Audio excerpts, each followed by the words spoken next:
Hi, welcome back to Books and Bocadillos. My name is Maria Andrea, and it's Sunday night. I usually film a week in review video, but today I will be departing from that structure and instead just give you a little bit of a glimpse into the TBR that I am looking forward to in July. June was not what I expected it to be. Reading wise, it was just not as exciting or productive as I had hoped it would be. And I am kind of trying to start fresh, just keep going, and um, and allow myself to be excited about new things. So um, here is a July TBR video. I know I am not usually excited about doing TBR videos and wrap ups, but today I need a TBR video as a new slate, right? So it's June 30th. So tomorrow is the first day of July, and I want to talk about the reading events in July that I am looking forward to. So I am looking forward to Jane Austen July, and Jane Austen July is a booktube event that is hosted by Katie at Books and Things and a lot of other channels. And I have been informally participating. Prior to having a channel, I'd been participating in this event for years. And now that I have a channel and I'm kind of more consistent on Booktube with the channel, I am excited to just take part in this reading event. And I had already planned out my July Jane Austen reading like since last year, and I knew what I was going to be reading this July. And so I was really excited when Katie mentioned in her announcement video that the group read was Sense and Sensibility, because that's the book that I was really excited for. I had been planning to read. So I will be reading Sense and Sensibility by Jane Austen. And I also, in the last several years, have been pairing my readings with Sonali Dev's retellings of Jane Austen's work. So 2 years ago, I read Pride, Prejudice, and Other Flavors by Sonali Dev, which is a retelling of Pride and Prejudice. And I read Pride and Prejudice. I had been rereading Pride and Prejudice for a few years up until that point. And then once I started the Sonali Dev books, I just started reading other Jane Austen books, which I need to because I haven't read them all. And then last year I read Persuasion and A Recipe for Persuasion by Sonali Dev. That's been my favorite, I think, from both. But that storyline has been my favorite so far. This year I am reading Sense and Sensibility, and I'm also pairing that with Incense and Sensibility by Sonali Dev. I don't have these books physically. I will be relying on audio, ebook. I'm going to try to get the annotated Sense and Sensibility because I have the annotated Pride and Prejudice, and I would like to have the annotated Sense and Sensibility in as my collection, like for my collection. For Rocket Summer. So Rocket Summer is a new to me event. It kind of snuck up on me. I wasn't planning for it. I wasn't aware that this event existed until just last month. And I didn't have a plan for it. I'm not going to be able to fully immerse myself in it. I think this is a reading event that was created by Michael K. Vaughan. And I think it's a wonderful event. And I am participating in it by rereading The Martian Chronicles by Ray Bradbury. I read The Martian Chronicles last year, but immediately upon finishing, I thought this needs to be reread as soon as possible. So a year and a few months later, I think I need to reread The Martian Chronicles, and I think this booktube event is a great excuse, a great opportunity to do a reread. And I also have this book that is screaming at me from my bookshelves. It's like summer vibes, and it is philosophy through science fiction stories, exploring the boundaries of the possible. These are essays edited by Helen de Cruz, Johan de Smedt, and Eric Schwitzgebel. And I've talked about this in the past. I talked about this, I think, when I hauled it. I would like to read a few essays from here during the month of July and maybe even August. I definitely want to have this, just a few essays, however many I can get to this summer. I want to try to get to it. I'm not expecting to read the whole collection of essays this summer, but I definitely want to nibble on them throughout the summer. And then a new Booktube event, and definitely new to me Booktube event, is Giallo July. Giallo July is a creation of Alex at the Booktubers and Burr at Storytime, and Kelsey at Slam and Slashers are the co-hosts for the event. And I think this is a wonderful event. So Giallo July is an event in which we will be reading Giallo-inspired stories. So Giallo is yellow in Italian, and the publication trend or aesthetic would be to publish crime thrillers in yellow covers. And it's the vintage aesthetic of the time of crime Italian noir. And I am really excited for this event, and I'm going to be saying the word excited over and over again because I am genuinely excited for this event. So this event has a TBR and a TBW. So the TBR are the books I will be reading, and the TBW are the movies that I hope to watch in the month of July. So TBR. The prompts for the books, I'm just using the prompts for books and not necessarily for movies. So the prompts for the books that I've chosen are: one is book with a yellow cover. For this, I got a book off of my shelves because I wanted to try to read as much off my shelves as possible.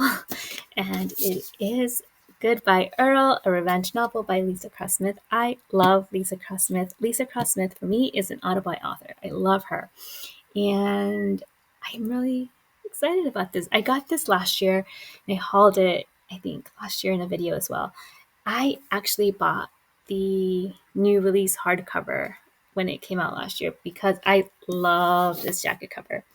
I am a foodie, so this image of a pie splattered on the page just is so appealing to my senses, my eyes, my palate. I love it. So Lisa Cross Smith is a really beautiful writer. She writes great prose. I expect that this is not going to be gritty and pulpy, but this is going to be a different kind of thing. And I think that this is kind of what I want in my Giallo July vibe. A blurb from here by Rufi Thorpe, the author of The Knockout Queen and the Girls of Corona del Mar, says, I can't help devouring Lisa Cross Smith's prose like it's candy, with turns of phrase so unexpected and delightful, so uniquely her own that I just want to chew and chew them. Filled with charming characters and beautiful details, Goodbye Earl makes murder as delicious as cherry pie. This sounds so good. In this blurb, I like the violence of chewing. Chew and chew them. I'm really curious to read this. That choice of phrase, and murder as delicious as cherry pie. I'm definitely intrigued. It also has blurbs by Taylor Jenkins Reid, Disha Philia, Roxane Gay, Kristen Arnett, and Raven Leilani, if that means anything to you. It's definitely impressive list of people who are writing in support of this novel, and I am just looking forward to it so much. I am so excited. Genuinely very excited. A book with a violent word in the title. This is also off my bookshelves, and it is a book that I've had for years, and it is the following: My Sister the Serial Killer by Oyinkan Braithwaite. I may be mispronouncing that, and I'm sorry. This book I also got hardcover as a new release when it was released years ago. And this was super popular upon release. Everybody was reading it. It was on all the lists, had all the hype. I was trying to pitch it to my book club. I've been trying to pitch this book to my book club since its release. My book club, my in real life book club, has not been up for thrillers, horror. So every time I try to pitch anything that is dark and noir and thrillery and horror, it's not a winner. So I think it's time for me to just accept that this is going to be a book I read on my own and not in a group. I wanted to read it for book club, but I think the time is now. I think it's going to be a book I read for Giallo July, and I'm going to love it, and I'm going to savor it, and it's going to be me and Oyinkan Braithwaite's writing, and it's time. So, My Sister the Serial Killer. A book with an animal on the cover. I don't have this book in physical form on my shelves. I do have it in my Kindle, and I will tell you all about it. The title is Foul, Foul. I'll try to put a picture of the cover. Foul Deeds and Fine Dying, a Pellegrino Artusi mystery by Marco Mavaldi. Pellegrino Artusi is a great gastronome and amateur detective. It is 1900, and Pellegrino's famed cookbook is in its 5th edition. Flushed from misfortune and success, our hero joins a weekend party at the Tuscan castle of the wealthy agricultural entrepreneur Secondo Gazzolo. So in this beautiful castle with winding corridors and secret passageways, there are clandestine meetings happening, and one of the guests is murdered in the locked room. So it's a perfect locked room mystery that will have your brain and your taste buds tickled. And it's translated from the Italian by Howard Curtis. The author Marco Mavaldi was born in Pisa in 1974 and is both a crime novelist and a chemist. He is best known for his Barloom series set on the Tuscan coast, and also for The Art of Killing Well, for which he was awarded both the Isola de Alba Award and the Castiglioncello Prize. So I am looking forward to it, and I picked this because 2 things. 1, there's a duck on the cover, so that meets the animal on the cover. And 2, it is about a gastronomer, somebody, it's going to be foodie. It's going to be about, hopefully, food and recipes, and I just really like that. I'm really excited. As a foodie, I'm really excited to read a cozy, well, might not be so cozy, maybe, but definitely food writing. So that's going to be interesting. And then a book with color in the title. I chose from Everend. I got this one on Everend. It is For All the Gold in the World by Massimo Carlotto. So definitely like looking for Italian, translated from Italian novels. The blurb here says, the best living Italian crime writer immerses readers in a gritty noir novel featuring P.I. Marco the Alligator Buratti. This novel, by one of Italy's best-selling crime novelists, provides a unique perspective on the criminal and social dynamics that dominate contemporary Italy.